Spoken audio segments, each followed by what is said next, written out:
যারা অন্নপূর্ণা ভান্ডার থেকে বঞ্চিত হয়েছেন। ফাইনালি আমাদের সিএম, এক্স সিএম মাননীয় মমতা ব্যানার্জি মহাশয় অন্নপূর্ণা ভান্ডার বা আগে লক্ষ্মীর ভান্ডার নিয়ে মুখ খুললেন।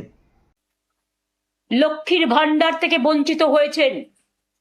আমি তাদের বলবো, তাদের নাম, অ্যাড্রেস, বুথ, ঠিকানা, কে কি করেন, কেন ক্ষমতা থাকা যোগ্যতা থাকা সত্ত্বেও পাচ্ছেন না, তার লিস্ট পাড়ায় পাড়ায় নিজেদের মধ্যে সংগ্রহ করুন।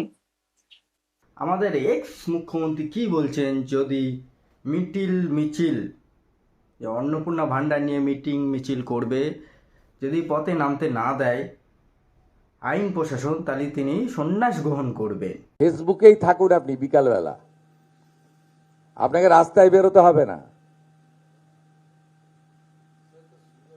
আপনাকে রাস্তায় বেরোতে হবে না। রাস্তায় আপনি যাতে না বেরোতে পারেন তার ব্যবস্থা আমি করব। বর্তমান সিএম মাননীয় মুখ্যমন্ত্রী শুভেন্দু অধিকারী মহাশয় তিনি যে কথাটা বলেছেন একদম সঠিক কথা, একদম বার হতে দেবেন না। বয়স হয়ে গেছে, ঘরে বসে থাকুন, লাইভ করুন ফেসবুকে, ওই অবধি ঠিক আছে, বাইরে বাড়াবার এখন কোনো প্রয়োজন নেই। আমরা মিটিং করতে গেলে আমাদের কোর্টে গিয়ে পারমিশন চাইতে হচ্ছে কেন? ভারতবর্ষে সংবিধান নেই? গণতন্ত্র নেই? কেন আমরা একটা আন্দোলন করতে পারবো না? কেন আমরা একটা মিটিং করতে পারবো না? আমরা ভদ্রতা করছি।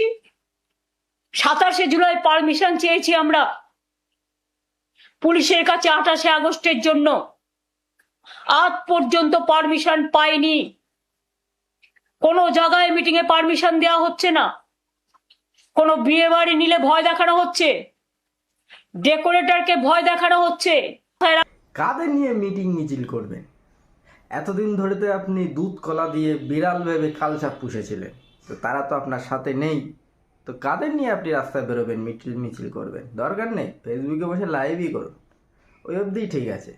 মাইক ম্যানকে ভয় দেখানো হচ্ছে, এমনকি হোটেলে ভাড়া নিলেও হোটেলের মালিককে ভয় দেখানো হচ্ছে।